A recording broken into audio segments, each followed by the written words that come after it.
The wind howled across the empty plains of the colony world Vareth 6. The storms there were cruel and endless, tearing through the farms and leaving trails of dust and silence. Inside a small farmhouse stood a man named Ethan Cole, staring at the flickering light of a broken screen. The roof groaned with every gust of wind. The wooden floor creaked under his boots. The smell of oil and dry soil filled the air. Ethan had lived here for years. Once this house was full of laughter. His wife, Mara, used to hum while cooking. They had plans to grow crops, maybe raise children someday. But 2 years ago, an explosion at the supply depot took her life.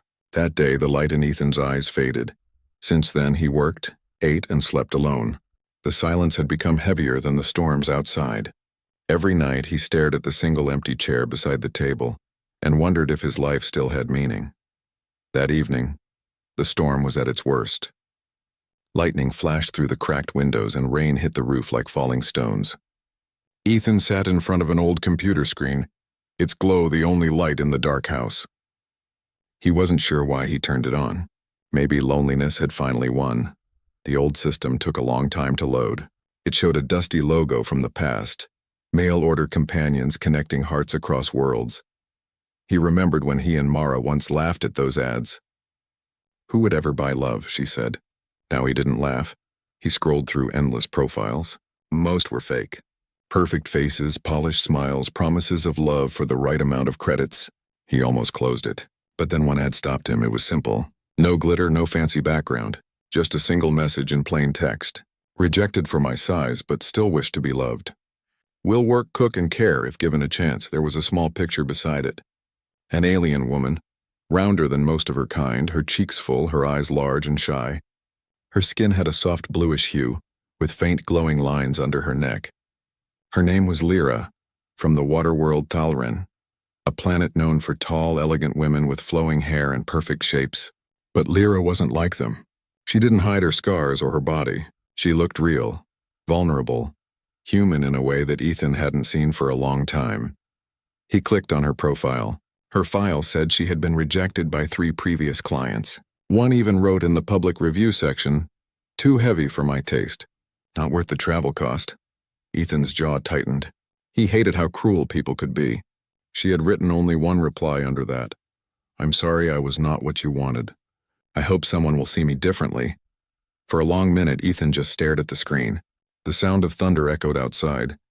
His hand hovered over the send offer button. His heart argued with his mind. "She's a stranger," his mind said. "But she's honest," his heart replied. Finally, he pressed the button. The system confirmed transaction complete. Estimated arrival, 2 weeks. Ethan leaned back in his chair, unsure if he'd done something right or foolish. The storm raged on, but for the first time in years, he didn't feel completely alone. 2 weeks later, the sky above Vareth 6 turned silver as a shuttle descended through the rain. Ethan stood near the small landing platform at dawn. The morning air was cold. The ground was wet and shining with mist. Workers and merchants were gathered, waiting for their cargo and companions. Most people were talking, laughing, or complaining about their orders. Then she appeared. Lyra stepped off the ramp slowly, clutching a small brown bag to her chest. Her clothes were simple, worn, and a size too small. She looked nervous, her shoulders slightly hunched. When the sunlight hit her face, Ethan saw her eyes, soft, uncertain, but full of hope.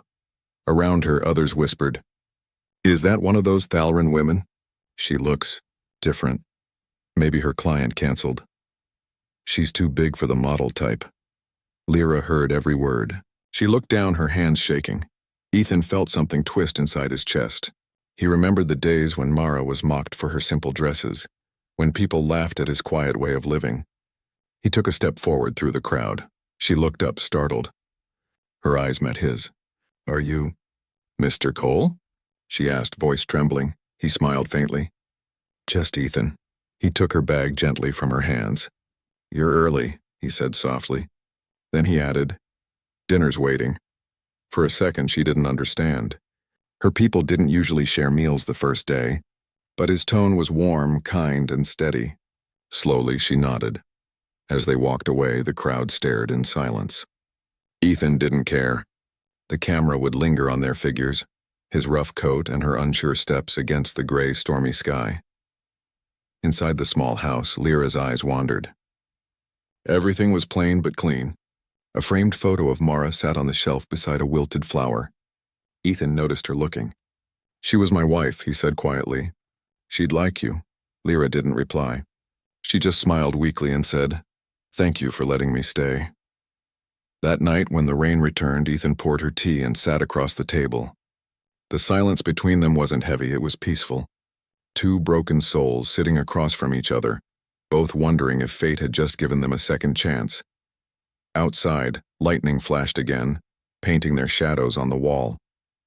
Inside, for the first time in years, Ethan didn't feel the storm inside his heart. The sun rose weakly over Vareth 6, spilling pale light over miles of dry farmland. The storm had passed, but the world still looked wounded. The wind carried dust, and the soil cracked like old scars. Ethan Cole stood at the fence, looking at the broken water line. He wiped his forehead with the back of his hand. His clothes were torn from years of work. Life here had never been easy. Inside the house, Lyra quietly swept the floor. She had been with him for only 3 days, but she already moved like she belonged. Her hands were quick but gentle, her steps careful, as if afraid to make noise.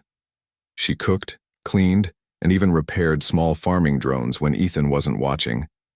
But every time he looked at her, she would lower her eyes. She still couldn't believe someone wanted her here. That morning, Ethan brought in a crate of damaged tools. "This one's useless," he muttered. Lyra took the broken spanner and turned it in her hand.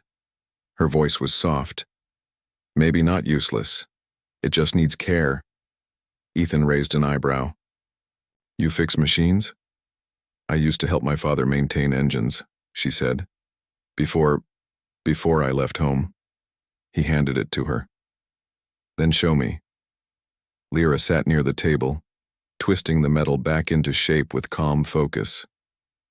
Her fingers were thicker than most of her kind, but steady and precise. When she handed it back, the tool clicked perfectly into place. Ethan smiled for the first time that morning. "You're full of surprises," she blushed faintly. "I am full of many things," she said shyly. "Not all of them good."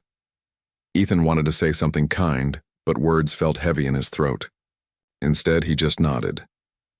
As the days passed, the farm grew livelier. The old machine started working again. The fields showed hints of green where Lyra planted new seeds. She hummed softly while working, her voice almost like wind on water. At night, Ethan would sit by the window with his cup of tea, watching her hang laundry in the starlight. There was a strange peace in the way she moved, slow, graceful, despite her size. But not everyone shared his peace. One afternoon, a hover truck passed by the fence. A group of local workers shouted from the back, "Hey Cole, heard you bought yourself a water cow." Laughter followed. "Hope your bed doesn't break." Ethan's jaw clenched. He turned away, pretending not to hear. Lyra froze mid-step. She had heard every word. That night, she didn't eat much. She sat by the window staring into the darkness. When Ethan asked if she was all right, she whispered, "You can tell them I'm only temporary. They'll stop laughing then." He frowned. "I don't care what they say." "But it hurts you," she said. "Your kind does not like to be seen with someone like me." Ethan put down his cup. "My kind?" He leaned forward slightly. "I don't know what kind I am anymore. The woman I loved is gone. The town doesn't care. The only person who's been real with me is you." Lyra blinked, unsure how to respond. Her throat tightened, and she looked away. The next morning, she rose before dawn. The house smelled of bread and tea. She had made breakfast and left it ready on the table. Ethan came in, rubbing his eyes. "You didn't have to do all this." "I wanted to," she said softly. "I wanted the house to feel warm." He sat down, tasting the bread. It was rough, uneven, but it tasted better than anything he'd had in months. "It's good," he said simply. Lyra smiled faintly, and something eased inside her. Days turned into weeks. They fell into a rhythm. Ethan repaired fences. Lyra worked in the garden. They didn't speak much, but silence no longer felt empty. Sometimes she caught him watching her from afar, not with pity, but with quiet curiosity. When she asked him why, he said, "I'm trying to figure out who's luckier, me or the seeds you planted." Her laughter, soft and genuine, filled the air. But not every day was gentle. A drought hit the colony, the water pump slowed and crops began to wilt. Ethan worked day and night to fix the irrigation system. One evening, while lifting a water drum, his hand slipped and cut open his palm. Blood dripped into the dust. Lyra rushed to him, wrapping his hand in cloth. "You should rest." "I can't," he said. "The crops will die." "Then let them die," she said firmly. "You are more important." Her voice was trembling, but there was strength in it, a mix of care and fear. Ethan looked at her surprised. "You really mean that?" She nodded. "On my world, we say the soil remembers the hands that bleed for it. It will grow again, but not if the hands are gone." Ethan stared at her for a long moment. Her eyes glowed faintly under the lantern light, soft blue filled with quiet fire. He whispered, "You sound like someone who's lost things too." She lowered her gaze. "I lost more than I can tell." The room fell silent, but it was a different silence now, one heavy with unspoken understanding. That night, as the wind moved through the old walls, Ethan stood at the window again. Lyra was outside, watering the flowers that grew beside Mara's old grave marker. Her figure glowed faintly under the moon. He realized she wasn't just a guest. She was slowly becoming the heartbeat of the farm, the reason it felt alive again. And somewhere deep inside, Ethan began to wonder if the universe had brought Lyra here not because she needed a home, but because he did. The wind was quiet that morning, but Ethan could feel it, the heavy stillness that always came before trouble. The air smelled of metal and rain. Clouds rolled in fast, dark and wide like an ocean in the sky. He stood by the fence line, checking the cables one last time. "If this storm's anything like the last one," he muttered, "we'll lose half the field again." From behind him came Lyra's voice, calm but worried. "The weather sensors show lightning strikes within 10 kilometers. You should come inside." Ethan shook his head. "Not yet. I need to tie down the generator line." Lyra frowned. "You can't fix everything alone." He smiled faintly. "I've been doing it for years." Then the first thunderclap hit, loud enough to shake the ground. Inside the house, the power flickered. Lyra stared at the monitor that showed the farm perimeter. The storm's center was moving straight toward them. Rain began to fall hard and fast, drumming against the roof. Through the window she saw Ethan still out there, a lone figure against the flashing sky. The wind whipped at his coat.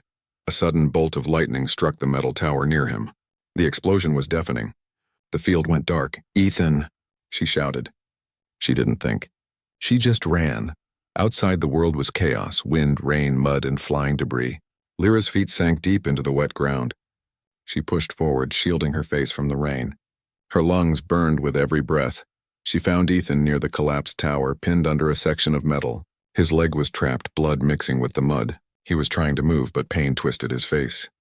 "Stay still," Lyra said, kneeling beside him. Her voice shook, but her hands were steady. "You shouldn't be out here," he grunted. "The tower, it'll fall again." "Quiet." She grabbed the beam and tried to lift. It didn't budge. She braced her feet and tried again. The metal groaned, but still held. Ethan saw her glowing veins pulse under the rain, that strange bioluminescent strength her kind possessed. But even that wasn't enough. "I'm too heavy," she whispered bitterly, her voice breaking. He looked up at her through the storm. "No, you're strong." Something in his words struck deep. Lyra gritted her teeth, planted her feet, and pushed with everything she had. Muscles strained. Sparks flashed as the metal scraped the ground. Finally, the beam shifted. Ethan gasped as she dragged him free. The tower cracked again, a jagged sound like thunder tearing the sky. Without thinking, Lyra threw herself over him, shielding his body as debris rained down. One shard cut across her arm, glowing blue where her blood met the rain. She didn't move until the sound stopped. When the world went quiet again, Ethan opened his eyes. The rain had softened to a drizzle. Lyra was lying half on top of him, breathing hard. Her arm was bleeding badly. He touched her shoulder weakly. "Lyra, you're hurt." She smiled faintly through the pain. "You humans always say that like it's worse than dying." He chuckled weakly. "You saved me." "You saved me first," she whispered, her eyes fluttering closed. Hours later, the storm finally passed. The field was wrecked. Fences down, crops flattened, the tower split in two. But the house still stood. Ethan lay on the couch, his leg wrapped in bandages. Lyra sat nearby, arm in a sling she made herself. The room smelled of herbs and smoke from the fire. He watched her quietly. Her hair was damp, her skin faintly glowing in the dim light. For the first time, he saw her not as a stranger or guest, but as someone who belonged here. "You risked your life for me," he said. She looked down. "I couldn't lose another person who looked at me without shame." That sentence hit him harder than any storm. He wanted to speak, but the words caught in his throat. Instead, he reached out slowly and covered her hand with his. She didn't pull away. That night, Ethan woke to find the power still off. The only light came from the faint blue glow of Lyra's markings. She was asleep on the chair beside him, head resting on her good arm. He studied her, the lines of her face, the tiredness, the quiet strength. Mara's photo hung on the wall beside them, but instead of pain, Ethan felt something new. Gratitude. He whispered softly, "You'd have liked her. Mara, she's got your heart." Outside, the storm had cleared. The stars shone bright over the wet fields. The soil was broken, but it would grow again. And deep down, Ethan knew, and so would he. In the morning, Lyra woke to find him already up, limping but smiling. He handed her a repaired cup, the one she had broken on her first day. "I fixed it," he said. "Didn't want to lose something that still had use." Her eyes softened. "That's what I said about the tools," he nodded. "Guess I finally listened." They shared a quiet laugh, the first real one since the storm. Outside, the sun broke through the clouds, spilling golden light across the damaged fields. The camera would pull back then, showing the two of them standing side by side, two survivors among ruins, their bond stronger than the storm that tried to break them. The colony was quiet that morning, but something in the air felt different. Lyra sensed it before she saw it, the faint vibration of engines in the distance, the sound of a ship breaking through the clouds. She was out in the garden, her hands covered in soil when the sky shimmered silver. A government transport was landing nearby. Ethan came out from the barn, wiping sweat from his brow. "We're not expecting anyone," he said. The ship's ramp lowered with a hiss. Out stepped Commander Jorvin, tall, sleek, and wearing the polished armor of the Thelran fleet. His pale blue skin gleamed in the sunlight, and his sharp gaze scanned the farm with open distaste. Behind him, two human officers followed, carrying data pads and rifles. Ethan frowned. "Can I help you?" Jorvin ignored him at first. His eyes had already found Lyra. His smirk widened. "So this is where you ended up." Lyra froze. Her hands trembled around the basket she was holding. "Commander Jorvin," she whispered. Ethan looked between them. "You know him?" She nodded slowly. "He was my assigned match before the rejection." Jorvin chuckled coldly. "Assigned, yes, but not accepted. The agency told me they'd found a curvy but kind candidate. When I saw her file, I laughed. She looked like she'd eaten half the ocean." Ethan's jaw tightened. "You can leave." Jorvin turned toward him, smirking. "So you're the human who paid for her? Tell me, and does she work well on the farm? Or just fill space?" The words cut deeper than the wind. Lyra's eyes dropped to the ground. Ethan took a step closer, his voice low and dangerous. "Watch your mouth." "Oh, I see." Jorvin tilted his head mockingly. "You actually care for her. How touching. Do you plan to show her off at the colony fair? Maybe win a prize for charity?" Before Ethan could respond, Lyra spoke, her voice trembling but clear. "You should go, Commander." Jorvin laughed. "Still pretending to be strong? I remember how you begged for approval. You couldn't even stand in front of the council without shaking." Ethan moved between them. "You've said enough." For a moment, tension thickened the air like static. The human officers shifted uneasily, sensing the edge in Ethan's tone. Finally, Jorvin snorted and turned away. "Keep her then. She's no use to anyone else." He glanced back one last time, his smile cruel. "But don't fool yourself, human. No matter what you build here, she'll always be a reject, he left without another word. The ship's engines roared to life, kicking up a storm of dust that stung their eyes. When the noise faded, only silence remained. Lyra stood frozen, her eyes glistening. "He's right," she whispered. "I am a reject." Ethan turned to her, his voice steady. "Don't you dare believe that," she shook her head. "It's the truth. I was too big for my people, too different for theirs. Even my own family said I brought them shame." Her voice cracked. "When the agency canceled my match, my father told me to leave home quietly." Ethan stepped closer. Then they were blind. Her lips trembled. "You don't understand. My world values perfection, thinness, grace, beauty. I was told I'd never be chosen for anything. Then they never looked close enough," he said firmly. "You've done more for this place in 2 months than anyone in 10 years. She looked up at him, tears in her eyes. "Why do you defend me?" "I don't belong anywhere." Ethan's voice softened. "Neither do I." That night the air was heavy again, but this time with emotion, not rain. The firelight flickered across the walls. Ethan sat at the table, fixing one of the drones. Lyra sat near the window, silent. Finally, she spoke. "Do you regret bringing me here?" He didn't look up. "No," she hesitated. "Even after what he said?" Ethan put down the tool and looked at her. "Especially after what he said." She blinked. "Why?" "Because he reminded me of what I used to be," Ethan said quietly. "A man who judged others by what he could see. Mara taught me better. You remind me of her, not in looks but in heart." Her throat tightened. "You shouldn't compare me to her." "I'm not," he said gently. "I'm saying she would have liked you." The silence between them softened. Lyra's eyes glowed faintly in the firelight, reflecting warmth instead of shame.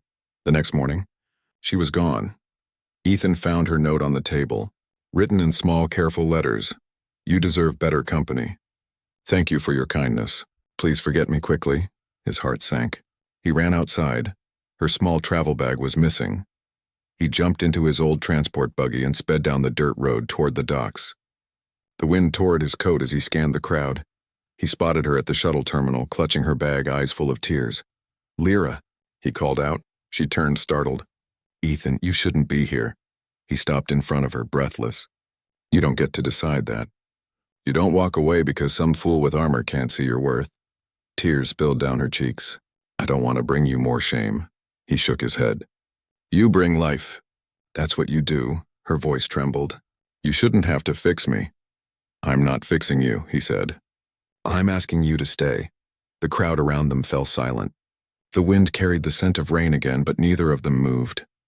Finally, Lyra whispered, "Why me?" "Because when you came," Ethan said softly, the house stopped feeling like a grave. Her lips parted, a soundless gasp, and for the first time, she believed him. They returned to the farm in silence, side by side. The world outside was still cruel, but inside the house, something new had begun, fragile, uncertain, but real.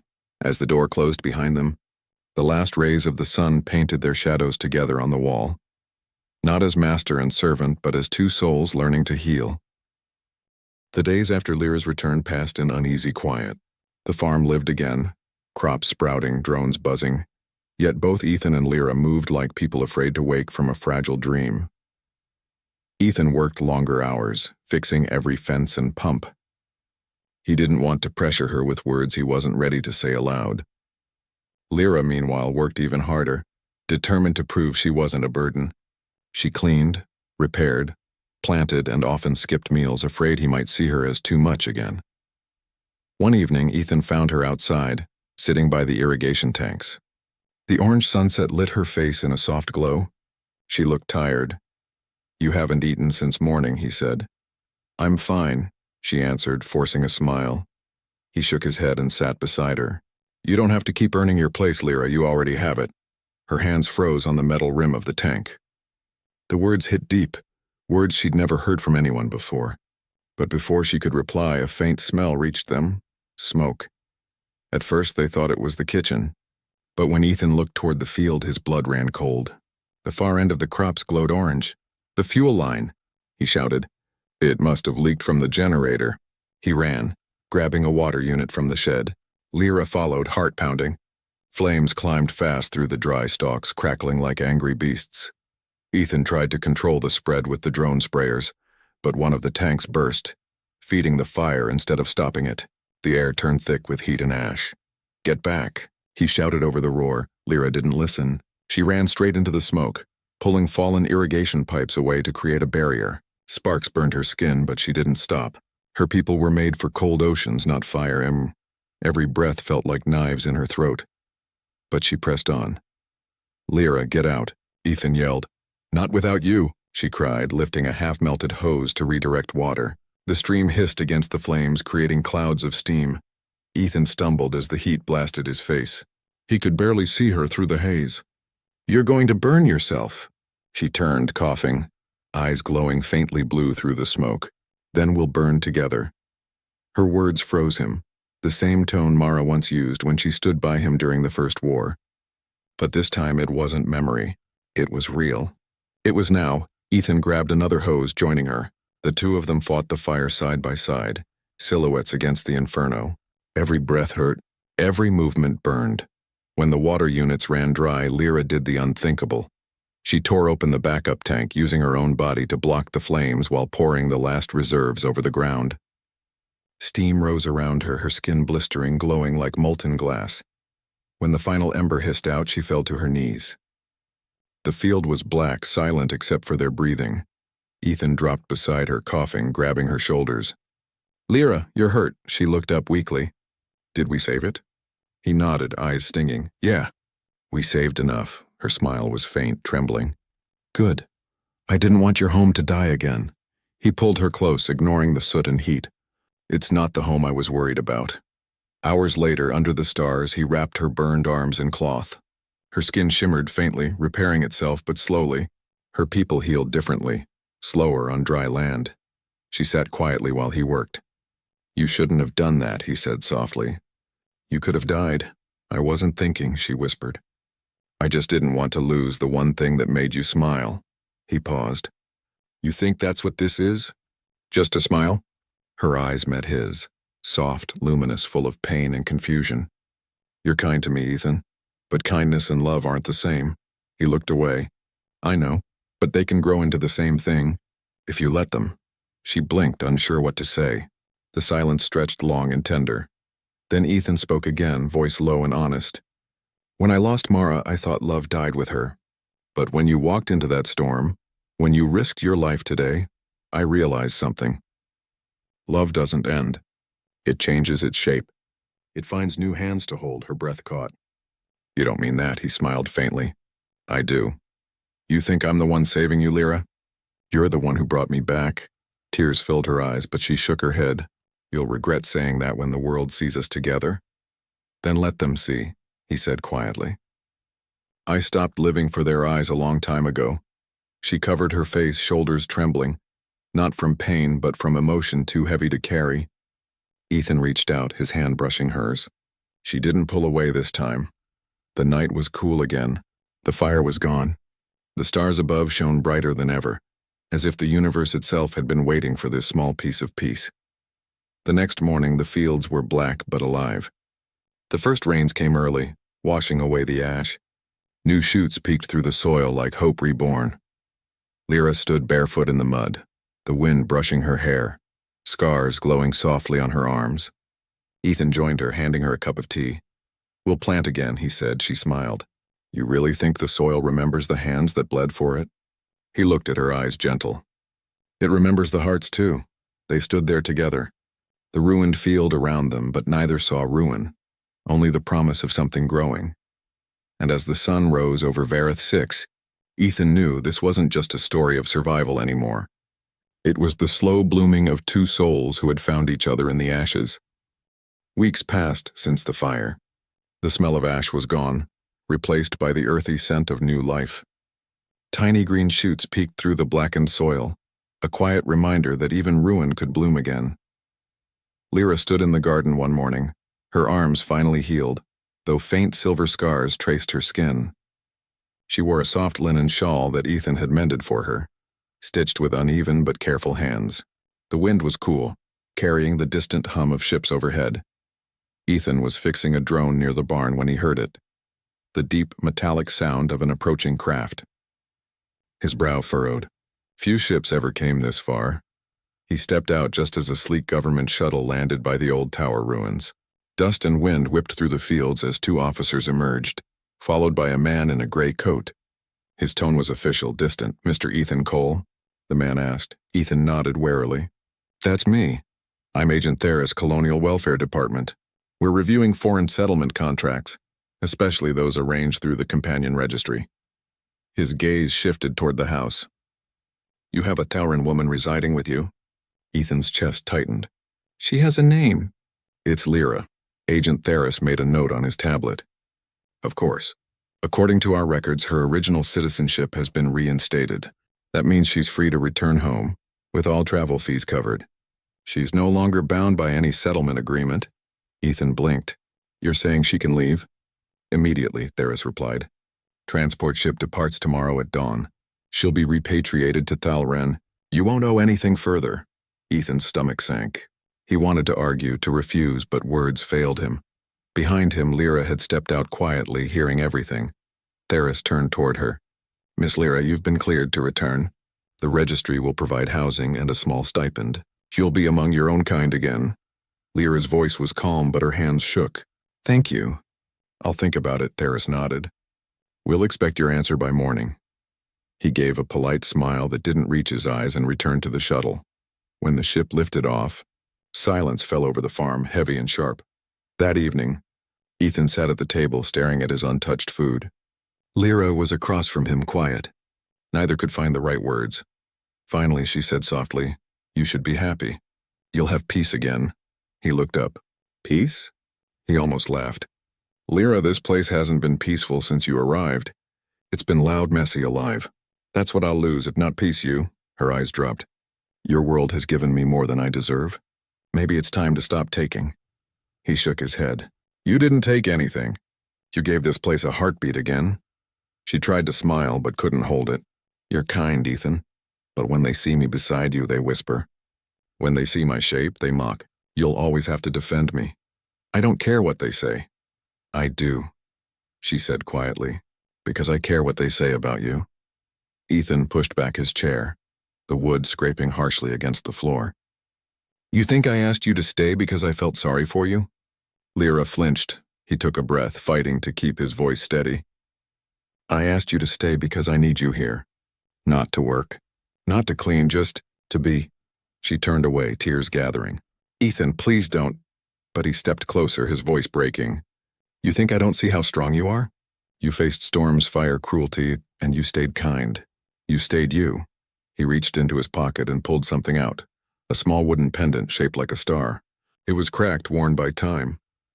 "This belonged to Mara," he said softly. "She wore it every day. I swore I'd never give it away." Lyra's breath hitched. "Why are you showing me this?" "Because I want you to have it," he said. Her eyes widened. "Ethan, no. That's hers," he nodded. "She'd want me to give it to someone who brought me back to life." Lyra shook her head, tears falling now. "Don't say that. I have to," he whispered. "Because tomorrow that ship leaves, and I can't watch you walk away without saying what I should have said a long time ago." He took her trembling hands in his. "I'm not asking you to stay as my worker or as a guest. I'm asking you to stay as my wife." The words hung in the air, raw and real. Lyra's lips parted, but no sound came out. The room felt weightless. Even the wind outside seemed to stop. "You can say no," Ethan said softly. "You're free to go. But if there's even a small part of you that feels at home here, I'll wait for that answer, no matter how long it takes." Her hands trembled harder. "Ethan, I don't deserve this kind of love." He smiled through wet eyes. "Then take it anyway." That night, Lyra couldn't sleep. She stood outside under the moonlight, clutching the wooden pendant. The fields whispered in the wind, alive again. She thought of the ship waiting for her, the world that never wanted her, the man who did. When the first light of dawn touched the horizon, she made her choice. At sunrise, Ethan waited by the door, heart heavy. The shuttle engines hummed faintly in the distance. Then he heard soft footsteps behind him. Lyra was there, still wearing the pendant around her neck. "I missed the ship," she said. Voice trembling, Ethan's breath caught. "Lyra," she smiled through her tears. "You said you'd wait, so I'm giving you my answer. He didn't speak. He just stepped forward and pulled her into his arms, holding her as the rising sun bathed the farm in gold. For the first time, there were no storms, no flames, no fear, and only warmth. And in that light, their scars, human and alien alike, didn't look like wounds anymore. They looked like the proof of love that refused to break. The dawn on Vareth 6 was different now. The air smelled of new rain and golden light spilled across the fields where ash once lay. Birds that hadn't sung in years had returned, and the sound of life filled the quiet farm again. Lyra stood barefoot, in the soil, her hands resting gently on her belly as she watched the horizon. The wooden pendant rested against her skin, warm from the morning sun. Every day since that sunrise, the morning she chose to stay, she had worn it as a promise. Behind her, Ethan's voice called softly, "You'll catch a chill out here." She turned and smiled. "Your world is always cold, but your house isn't." He laughed quietly, stepping beside her. The gray in his beard caught the light as he looked across the fields. "Never thought I'd see them grow again." "They grew because the soil remembered," she said, echoing her own words from long ago. He nodded, but his gaze lingered on her instead of the crops. "I think it remembered you." As the day stretched on, the small community around the colony began to change too. The same villagers who once whispered now visited their farm to buy produce, to ask for help with their machinery, to hear Lyra's soft laughter when children hid behind her legs. One boy once asked bluntly, "Are you really an alien?" Lyra knelt down, smiling. "Aren't we all somewhere?" The boy grinned and handed her a flower from the edge of the field. Ethan watched from a distance, heart full. She had brought color back not just to the soil, but to everyone around her. That evening, the house glowed with warmth and quiet joy. Ethan set the table with 2 bowls of stew while Lyra arranged flowers in a jar, tiny blue blossoms that had survived the fire and bloomed stronger than ever. "Smells good," she said as she sat. "Your recipe," he reminded her. "Our home," she corrected. He smiled. "Our home," he agreed. They ate in companionable silence for a while. Then Lyra looked up suddenly. "Do you ever miss her, Mara?" Ethan set down his spoon, thoughtful. "Every day," he admitted. "But when I think of her now, it doesn't hurt anymore. It feels peaceful, like she's still here somehow, watching me make all the mistakes she used to warn me about." Lyra chuckled softly. "She must be proud." "I think she'd be proud of you," he said gently. Her smile faltered for a moment, overwhelmed by the weight of the compliment. "I still don't understand why you chose me." Ethan leaned back, eyes soft. "Because you were real. Everyone else in this universe hides behind something. Beauty, pride, fear. You came as you were, honest and scarred. You didn't pretend to be perfect. You just were." Lyra's eyes filled with tears. "On my world, being different is shame. Here, you make it sound like grace." He reached across the table and took her hand. "It is grace. You taught me that." Later that night, the wind picked up, carrying the scent of rain and wildflowers. Ethan stepped outside to check the new irrigation lines, but he paused when he saw Lyra standing by the field, singing softly in her native tongue. Her voice rose and fell like waves wrapping around the land. The bioluminescent lines under her skin glowed faintly blue in the dark, casting soft light across the field. He walked toward her, silent, letting her song fill the space between them. When she finished, he asked quietly, "What was that?" She turned, smiling shyly. "A harvest song. We sing it when we have something precious to protect." Ethan's eyes softened. "What are you protecting now?" She hesitated, then rested a hand on her heart. "This. Us." He stepped closer, wrapping an arm around her shoulders. "Then we'll protect it together." For a long moment, they stood like that, 2 shadows against the silver light, the stars glimmering above them like witnesses. Months passed. The colony thrived again. Ethan and Lyra's farm became known for its heartfruit, a hybrid crop that Lyra had created from her homeworld seeds mixed with Vareth soil. Sweet, bright, and nourishing, it became a symbol of unity between species. When traders asked for the secret, Ethan only smiled and said, "It grows best when two hearts tend it." One evening, as the first harvest festival began, children danced in the fields, lanterns swaying in the wind. Lyra wore a simple white dress, her silver scars catching the firelight. Ethan joined her under the stars, their fingers intertwining. A villager approached and raised a glass. "To Ethan and Lyra," he said proudly, "for showing us that love doesn't care what world you're from." The crowd cheered. Lyra blushed, hiding her face against Ethan's shoulder. He whispered in her ear, "You see?" The soil remembered. She smiled through tears. "No, you did." As the night faded and the music softened, Ethan looked out at the glowing horizon. He thought of the day she first arrived, frightened and trembling, clutching her small bag. He thought of the storms, the fire, the pain, and how every scar had led them here. He took her hand, squeezing gently. "You know," he said, "I used to think this world was empty, just dirt and silence." "And now?" she asked. "Now," he said, "it's full of you." She rested her head on his shoulder, eyes closing. "And you filled the part of me that was always empty." Above them, the stars shone brighter than ever, no longer cold, but alive, like countless silent witnesses blessing what they had built together. She wasn't too much. She was never too much. She was exactly enough to make my world whole again. The camera fades on their silhouettes standing in the golden field, the heart fruit glowing faintly behind them, the wind whispering through the crops, not as sorrow, but as song.